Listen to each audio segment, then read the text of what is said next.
अस्सलाम वालेकुम। मेरा नाम है हारिस शाहिद। आप देख रहे हैं मेरा official YouTube channel travel test with Haris Shahid. उम्मीद करता हूँ आप सब खैरियत से होंगे, ठीक ठाक होंगे।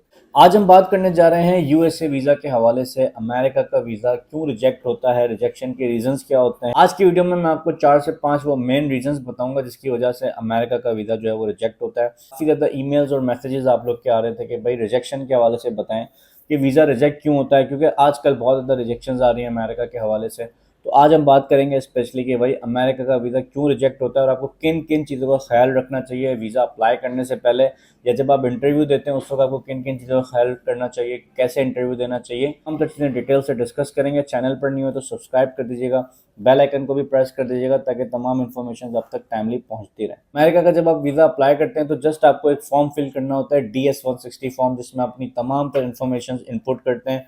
और वो जब आप फॉर्म सबमिट करते हैं तो आपको जो है वो फीस चालान जनरेट होता है। आप फीस चालान पे करते हैं और आपके पास विद इन 24 आवर्स या 48 आवर्स में अपॉइंटमेंट सेलेक्शन का ऑप्शन आता है कि आप अपॉइंटमेंट सेलेक्ट करें। उसके बाद आप अपॉइंटमेंट सेलेक्ट करते हैं और दैट्स ऑल, आपका जो है वो वीज़ा प्रोसेस होता है। उस अपॉइंटमेंट की डेट पे जाके आपने इंटरव्यू देना होता है और उसी इंटरव्यू की बेसिस पे आपको ये डिसीजन होता है कि भाई आपको वीज़ा मिलेगा या नहीं मिलेगा। नंबर 1 पर सबसे इंपॉर्टेंट चीज़ जिस वजह से अमेरिका का वीज़ा मोस्टली रिजेक्ट होता है वो है स्ट्रॉन्ग टाइज।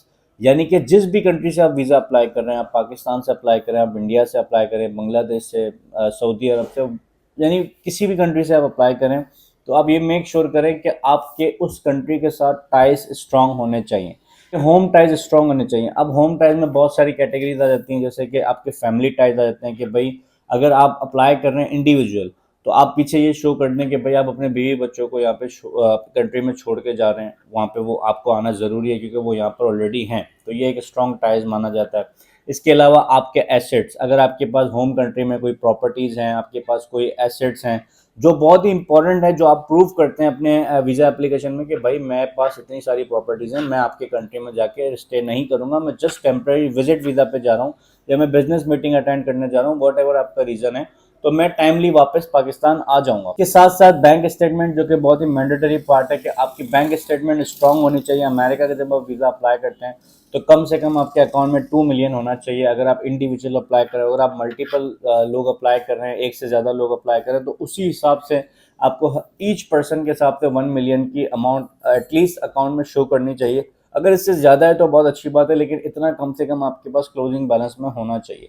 बैंक स्टेटमेंट बहुत ही मेन रोल है। वैसे तो देखें, बैंक स्टेटमेंट अमेरिका का जब वीज़ा का इंटरव्यू होता है तो वो आपसे जस्ट इंटरव्यू के बेसिस पे ही चीज़ों को डिस्क्राइब करते हैं, लेकिन इन केस अगर वो बैंक स्टेटमेंट आपसे मांग लेते हैं तो आपके पास स्ट्रॉन्ग बैंक स्टेटमेंट अवेलेबल होनी चाहिए। सेकंड स्ट्रॉन्ग रीज़न जिसकी वजह से अमेरिका के वीज़ा बहुत सारे रिजेक्ट होते हैं दोस्तों, वो है सोशल मीडिया एक्टिविटी। जब आप DS-160 फॉर्म फिल करते हैं तो वहाँ पर आपसे पूछा जाता है आप कोई सोशल मीडिया यूज़ करते हैं लास्ट 5 ईयर में, तो उसका आप लिंक यहाँ पे पेस्ट करें। और डेफिनेटली हर बंदा सोशल मीडिया यूज़ करता ही है, तो आपको ये लाजमी बताना होता है कि आप लिंक्डइन यूज़ कर रहे हैं, आप फेसबुक यूज़ कर रहे हैं, आप इंस्टाग्राम यूज़ कर रहे हैं, वॉट एवर जो भी प्लेटफॉर्म यूज़ करें उसका लिंक आपने देना होता है। और मेक श्योर करें जब आप अमेरिका का वीज़ा अप्लाई करने की प्लानिंग कर रहे हैं या सोच रहे हैं या अप्लाई कर चुके हैं, तो आपकी सोशल मीडिया एक्टिविटी में कोई अमेरिका के बारे में कोई कोई उनके खिलाफ कोई बात नहीं होनी चाहिए, कोई अमेरिका के बारे में कोई ऐसी पोस्ट नहीं होनी चाहिए जो उनको नागवार गुजरे। कि सोशल मीडिया को लाजमी चेक करते हैं, सोशल मीडिया में किस तरह की एक्टिविटीज़ कर रहे हैं, हमें ईच एंड एवरीथिंग डिफाइन होती है, आपका बिजनेस क्या है, आप जॉब क्या करते हैं। मीडिया को बहुत एहतियात से यूज़ करना है। अगर अमेरिका का वीज़ा अप्लाई करते हैं और वहाँ पर सोशल मीडिया का लिंक देते हैं तो सोशल मीडिया एक बड़ा जो है वो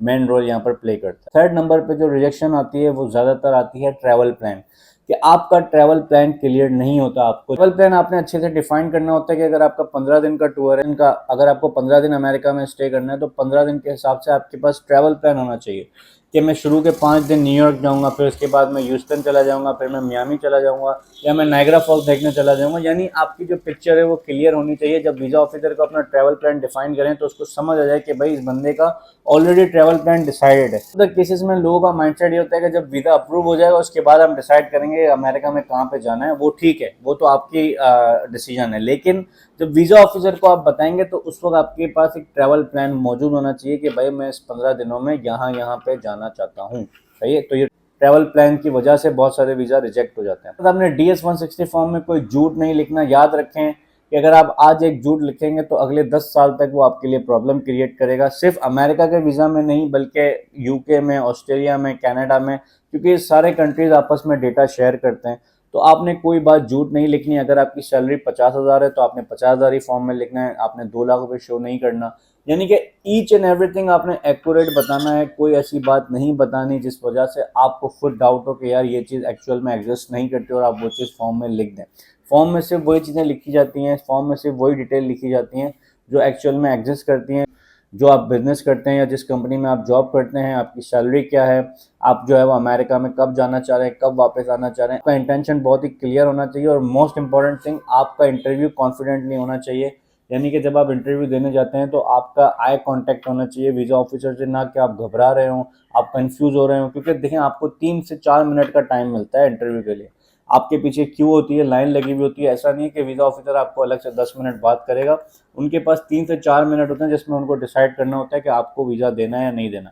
वो 3 से 4 मिनट अगर आपने वेस्ट कर लिए कंफ्यूज होकर, सोच के, और लैंग्वेज वही सेलेक्ट करें जो आपके लिए कन्वीनियंट है। यानी कि अगर आप इंग्लिश में इंटरव्यू देना चाहते हैं तो इंग्लिश सेलेक्ट करें, और उर्दू में देना चाहते हैं तो उर्दू सेलेक्ट करें, जिसमें आप अच्छे से बात कर सकते हैं, जिसमें आप अच्छे से कम्युनिकेट कर सकते हैं। मोस्ट ऑफ द केसेस में लोग ये भी समझते हैं कि यार अगर हम इंग्लिश में इंटरव्यू देंगे तो हमारा वीज़ा अप्रूव हो जाएगा। ऐसा बिल्कुल भी नहीं है। लैंग्वेज सिर्फ एक कम्युनिकेशन के लिए है। अगर आपको उर्दू में इंटरव्यू देना है तो आप उर्दू में दें, जिसमें आप अच्छे से कम्युनिकेट कर सकते हैं आप उसमें इंटरव्यू दें, और आप इंटरव्यू अच्छे से देंगे तो 100% आपको वीज़ा। पहले भी वीडियोस बनाई हुई हैं अमेरिका के हवाले से। 2026 में वीज़ा अप्रूवल चांसेस ज़्यादा होंगे क्योंकि फीफा वर्ल्ड कप आने वाला है जून जुलाई में, अमेरिका, कनाडा और मैक्सिको में। तो इस वक्त अमेरिका के चांसेस ज़्यादा हैं वीज़ा अप्लाई करने के। अगर तमाम तर चीज़ें आपकी एक्यूरेट होंगी, फॉर्म सही फिल करेंगे, इंटरव्यू अच्छे से देंगे, डॉक्यूमेंट्स कंप्लीट होंगे, तो आपको 100% वीज़ा मिल सकता है।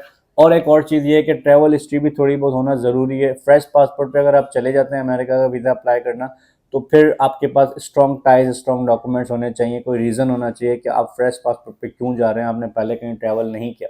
अगर ट्रैवल हिस्ट्री होगी तो आप एटलीस्ट ये शो कर सकते हैं कि मैं एक टूरिस्ट हूँ, मैं पहले डिफरेंट कंट्रीज़ में जा चुका हूँ। तो ये तमाम तर चीज़ों का ख्याल रख के अप्लाई करेंगे, इंशाल्लाह अप्रूवल भी आएगा और आपकी जो है वो रिजेक्शन भी नहीं होगी। वीडियो अच्छी लगी हो तो लाइक कर दीजिएगा, चैनल पर नहीं हो तो सब्सक्राइब कर दीजिएगा, बेल आइकन को भी प्रेस कर दीजिएगा ताकि ऐसी तमाम इन्फॉर्मेशन आप तक टाइमली पहुंच सकें। मैं मिलूंगा आपसे अगली वीडियो में कुछ न्यू इन्फॉर्मेशन के साथ। मुझे दीजिएगा इजाज़त। Thank you so much. अल्लाह हाफ़िज़।